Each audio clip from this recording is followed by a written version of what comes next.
Bom dia. Obrigado eu. Então, o valor que nós damos às coisas é sempre relativo. O valor que eu dou a uma coisa é diferente ou é potencialmente diferente do valor que outra pessoa dá a essa mesma coisa. Esta caneta que estão aqui a ver, esta caneta para mim tem grande valor. Para muitas pessoas será só uma caneta, mas para mim tem grande valor. Esta caneta foi a Marta que me deu, então é bastante especial também por isso. É uma caneta que eu uso muito pouco, é uma caneta que eu não quero estragar de forma nenhuma, acima de tudo não quero perder, mas é uma caneta que vale muito para mim, muito porque foi a Marta que me ofereceu. No entanto, na eventualidade de eu perder esta caneta, a minha vida ficaria em risco, como é óbvio, mas se eu perdesse esta caneta, quem a encontrasse iria olhar para ela e se calhar não ia dar grande valor, iria dizer, olha, uma caneta que eu encontrei, um instrumento que serve para escrever, mas duvido que tivesse tanto valor para essa pessoa como o valor que tem para mim. E isto é válido para outras coisas, é válido se calhar, no meu caso é válido para quase todas as canetas que eu tenho, têm um valor especial. Eu gosto muito de canetas, o que é estranho para alguém que tem uma caligrafia tão feia, mas eu gosto muito de canetas, mas de todas as canetas que eu tenho, esta é aquela que eu gosto mais, aquela que eu prezo mais. Anda sempre comigo, mas está sempre resguardadinha. Agora é mais fácil estar resguardada porque está confinada, como o resto da família. Mas tudo isto para dizer que o valor das coisas é sempre relativo. E isto é válido para todas as coisas. Por exemplo, eu valorizo muito o meu carro. É um carro antigo, a Marta refere-se a ele como velho, mas é económico, é fiável, relativamente, e é seguro. A Marta, por outro lado, não gosta nada daquele carro. Ela não vê valor nenhum, naquele carro. Aquele carro tem também uma história com a Marta que se calhar não ajuda, que ela gosta muito dele, mas o único furo que aquele carro teve era a Marta que o estava a conduzir. Algumas das avarias que o carro foi tendo também era a Marta que o estava a conduzir. Houve uma vez, que eu ainda não sei como é que isto aconteceu, mas a Marta, ao abrir o vidro, portanto, não havia vidros elétricos em 1989, pelo menos não naquele modelo, a Marta conseguiu fazer um corte no dedo ao abrir o vidro daquele carro. Eu não sei como é que ela conseguiu fazer isso, mas conseguiu. Então, o relacionamento da Marta com aquele carro é assim muito estranho e ela não dá valor àquele carro. Para ela, aquele carro não tem grande valor e ela, de alguma forma, conseguiu incutir isto no Miguel. Então, sempre que vamos sair de casa, vamos sempre no carro da mãe, porque esse é que é bom, esse é que é rápido. O carro do pai, não. O carro do pai não é fixe. Mas para mim aquele carro tem muito, tem muito valor. Para mim vale muito, para a Marta vale pouco. Isto é válido em imensas coisas. Vocês podem pegar numa coisa que têm em casa que para vocês vale muito e para uma pessoa que vive na mesma casa vale pouco. A mesma coisa em termos do vosso trabalho, etc. Na passagem que foi lida, Mateus 26, de 6 até a 16, nós vemos que a vida humana de Jesus estava muito perto do fim. Jesus estava na fase final do seu ministério terreno, o seu ministério aqui na Terra, e o nível de conflito que ele tinha com as autoridades religiosas, os escribas e os fariseus, estava mesmo ao rubro. Estava tão ao rubro que essas mesmas autoridades, essas pessoas, já tinham acordado entre si livrarem-se de Jesus. O versículo 4, nós não lemos, mas o versículo 4 diz, Mateus 26, 4, e decidiram prender Jesus à traição e matá-lo. Portanto, esta decisão já estava tomada e isto era algo que eles queriam fazer, já tinham decidido fazer. E é dentro deste contexto que acontece aquilo que nós lemos na passagem. Jesus é ungido com um perfume muito caro e Judas acorda ou estabelece com as autoridades, com os escribas e fariseus, qual era o valor que eles lhe deviam pagar para que ele entregasse ou traísse Jesus. Então, na primeira parte da nossa passagem, nós vemos que Jesus estava em Betânia e no versículo 7 acontece algo caricato, vamos chamar assim, na falta de melhor palavra. Versículo 7. Aproximou-se dele uma mulher com um vaso de alabastro cheio de precioso perfume que lhe derramou sobre a cabeça, quando ele estava assentado à mesa. Não nos é dito o valor absoluto do perfume ou do unguento, mas sabemos que era um perfume de grande valor. Nós não temos o valor em moedas de prata ou moedas de ouro ou o que seja para tentar fazer uma conversão para os dias de hoje, mas sabemos que era algo de grande valor. Um aspecto interessante desta passagem é que nós podemos ver um gesto bom de alguém para com Jesus. Até ao versículo 5 nós temos a descrição de uma conspiração para matar Jesus, e é muito bom este parênteses, onde nós podemos ler acerca de alguém que faz uma coisa boa por Jesus. Ainda o facto de ser algo de grande valor, por muito relativa que seja a expressão grande valor, indica-nos que para esta mulher nada seria bom demais para oferecer a Jesus. A devoção dela por Jesus era algo que não tinha preço. Então, sem problema nenhum, ela gastaria este grande valor em Jesus. Nos versículos 8 e 9 é realçada ainda mais a ideia deste grande valor. Então, 8 e 9, ao verem isso, os discípulos se indignaram, dizendo: para que esse desperdício? Este perfume podia ser vendido por muito dinheiro e dar-se aos pobres. O valor das coisas é relativo, mas nesta situação o valor do perfume derramado sobre Jesus indignou os discípulos. Houve unanimidade em que o valor era grande. Até se calhar era exagerado. Aquilo que eles disseram foi que era um desperdício. E a indignação foi ainda maior para Judas. Se nós fôssemos a ler esta passagem, e eu vou destacar, em João 12, 4 e 5, nós vemos a atitude particular de Judas. João 12, 4 e 5 diz: então um dos seus discípulos, Judas Iscariotes, filho de Simão, o que havia de traí-lo, disse: porque não se vendeu este unguento por 300 dinheiros e não se deu aos pobres? João realça a particular indignação de Judas por este gasto por parte desta mulher. Esta mulher gastou este grande valor de perfume. Mas este grande valor era tal que escandalizou todos os discípulos, mas João dá particular ênfase à opinião de Judas. Nos versículos 10 até 12, nós vemos Jesus a corrigir este comportamento dos discípulos. Então, 10 a 12. Jesus, porém, conhecendo isto, disse-lhes: por que perturbais esta mulher? Ela praticou uma boa ação para comigo. Sempre tereis convosco os pobres, mas a mim não me tereis sempre. Ora, derramando ela este perfume sobre o meu corpo, ela o fez preparando-me para o meu sepultamento. Então aquela mulher não teve um ato sem propósito. Ela fez algo muito bom e ela, na sua cabeça, no seu coração, ela sabia bem aquilo que estava a fazer. Jesus realçou o facto de que os pobres poderiam ser ajudados sempre, a qualquer altura, mas só ali, naquele momento, é que Jesus, o Filho de Deus, poderia ser ungido para ser sepultado. E, de facto, aquela mulher viu aquilo que os discípulos não viram e aproveitou aquela oportunidade muito bem aproveitada. Verdadeiramente, ou seria aquele momento para ungir Jesus, ou não seria nunca. Nunca mais na vida de Jesus, na vida humana de Jesus, houve oportunidade para que ele fosse ungido. Aliás, depois do sepultamento de Jesus, quando foram ao túmulo para ungir Jesus, já depois do sepultamento, Jesus já não estava lá para isso. Em Marcos 16, de 1 até 6, nós podemos ler acerca disso. Diz assim, eu vou só ler rapidamente. Então, Marcos 16, 1 a 6. E passado o sábado, Maria Madalena, Salomé e Maria, mãe de Tiago, compraram aromas para irem ungí-lo. E no primeiro dia da semana foram ao sepulcro de manhã cedo, ao nascer do sol. E diziam umas às outras: quem nos revolverá a pedra da porta do sepulcro? E olhando, viram que já a pedra estava revolvida, e era ela muito grande. E entrando no sepulcro, viram um jovem assentado à direita, vestido de uma roupa comprida e branca, e ficaram espantadas. Porém ele disse-lhes: não vos assusteis, buscais a Jesus do Nazareno, que foi crucificado. Já ressuscitou, não está aqui. Eis o lugar onde o puseram.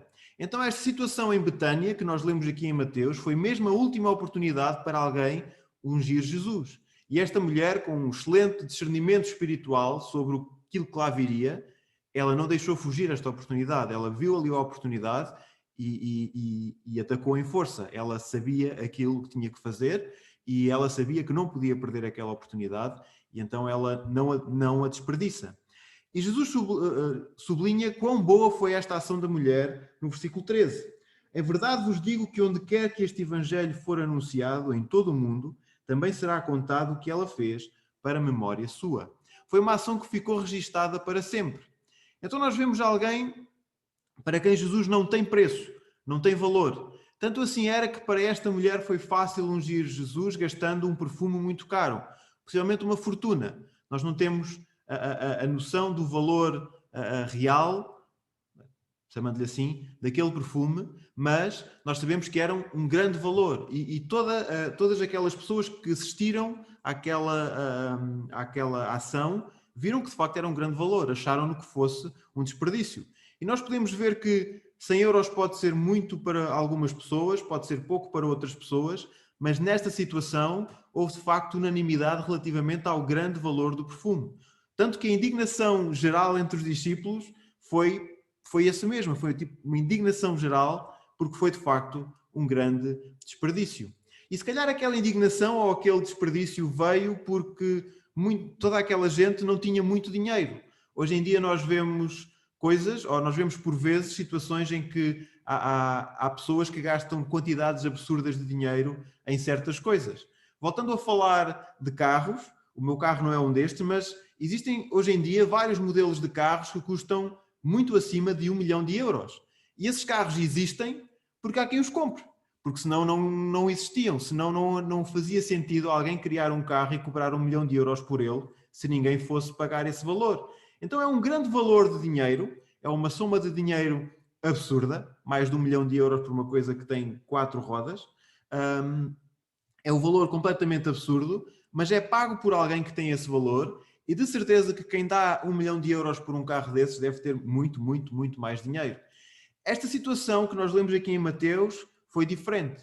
Alguém deu algo de grande valor a Jesus quando provavelmente não tinha mais. Deu o que tinha de maior valor. E isso dá ainda mais valor, ou valoriza ainda mais, esta atitude por parte desta mulher. Ela possivelmente não tinha mais nada com um valor sequer que se lhe aproximasse.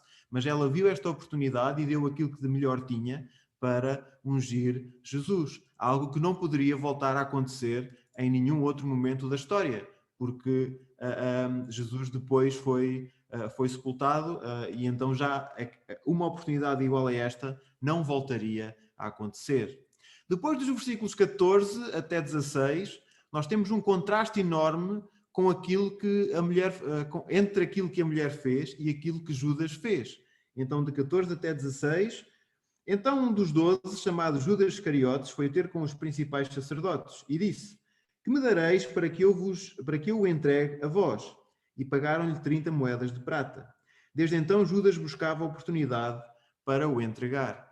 Então, depois do que fez esta mulher, Judas Iscariotes vai negociar o valor pelo qual iria entregar Jesus. Judas Iscariotes, como fazia parte do grupo dos discípulos, esteve muito de perto com Jesus desde sempre. Ele pôde conviver com Jesus tão de perto como qualquer outro discípulo. Ele pôde estar lá e pôde assistir bem de perto a tudo aquilo que Jesus fez. E ele de Jesus terá recebido certamente o mesmo que receberam os restantes discípulos: ensino, respeito e amor. Mas para Judas, o dinheiro era um assunto particularmente sensível.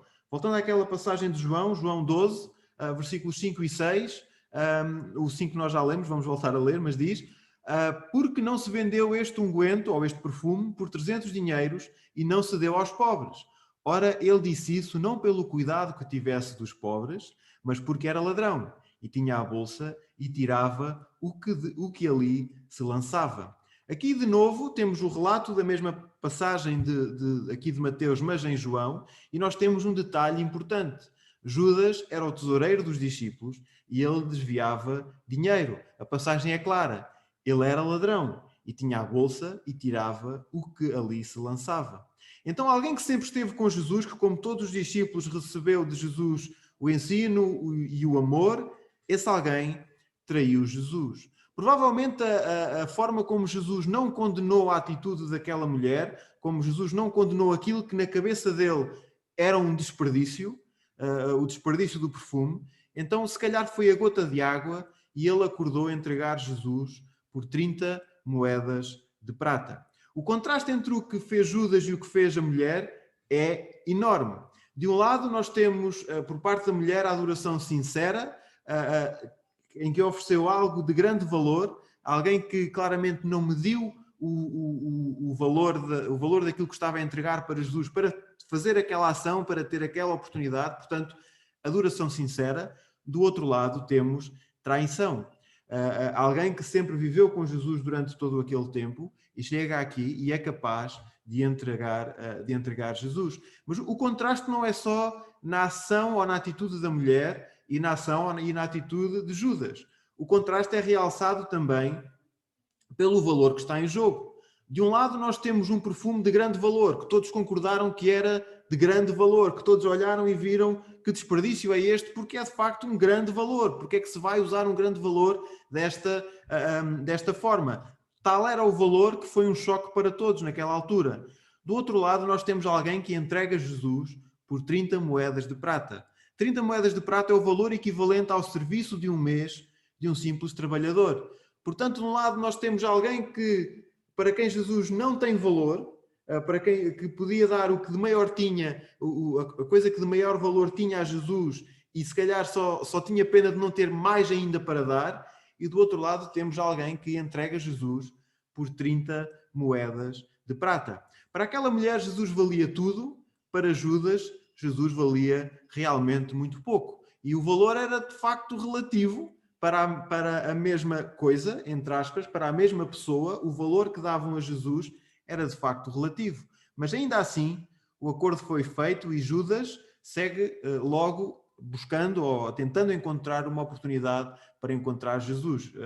Judas foi pago ali na hora as 30 moedas de prata e a partir daí ele foi à procura de uma oportunidade para entregar Jesus.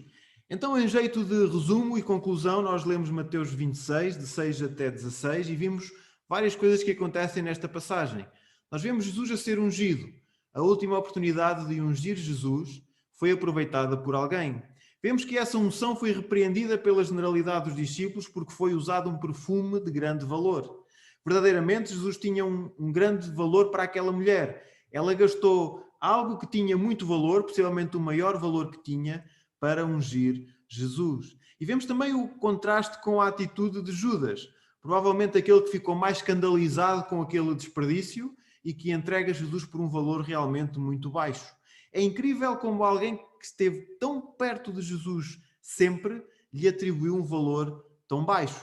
Alguém que pôde assistir e ver os milagres de Jesus. Eu estava a ouvir a escola dominical há pouco e Jesus acalmou uma tempestade, olhou para a tempestade e disse: cala-te, aquieta-te. E alguém que esteve lá bem de perto e assistiu a isto, atribui um valor tão baixo a Jesus. E alguém que esteve sempre com ele, alguém que não largou, provavelmente, Jesus durante muito, muito tempo, que esteve sempre ali de muito perto, dá a Jesus um valor tão baixo. E, por outro lado, uma mulher que não teve, se calhar, tanto convívio ou tanto contacto direto assim com Jesus, encontra ali uma oportunidade e para ela Jesus tinha um grande, grande valor. Nós hoje não podemos derramar perfumes de grande valor para ungir Jesus, não podemos ir à procura daquilo que nós temos de maior valor e chegar ao pé de Jesus fisicamente, como aquela mulher pôde fazer, e ungir Jesus daquela forma. Ele já não está fisicamente connosco e então nós não podemos fazer isso. Mas nós podemos e devemos derramar-nos a nós próprios por Ele e para Ele. E será que nós lhe damos o valor certo? O valor das coisas é relativo e o valor que Jesus tem para cada um de nós é provavelmente diferente.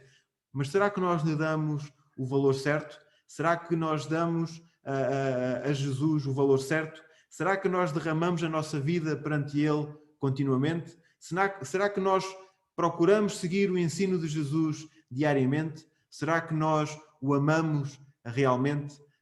Será que existe uma grande diferença entre aquilo que nós vivemos e aquilo que nós dizemos como vivemos e aquilo que nós realmente sentimos no nosso coração? Que de facto estas perguntas possam ficar na nossa mente e no nosso coração e que nós possamos arrumar as nossas ideias respondendo a estas perguntas. Será que nós somos como aquela mulher que deu a Jesus um valor enorme, um grande, grande valor, o maior valor que ela tinha? Ou será que nós somos como Judas, que estando tanto e tanto convívio com Jesus, damos a Jesus um valor muito baixo? Ou será que nós estamos aqui no meio? Não sabemos muito bem a que valor devemos dar a Jesus? Damos algum valor, mas não damos assim tanto. Então que nós sejamos desafiados a fazer aquilo que fez esta mulher, a dar um grande valor a Jesus, a valorizar Jesus de uma forma acima de todas as coisas, que seja aquilo que nós temos para nós que tem o maior valor e um valor acima de todas as coisas. Então que o Senhor nos abençoe e a sua palavra.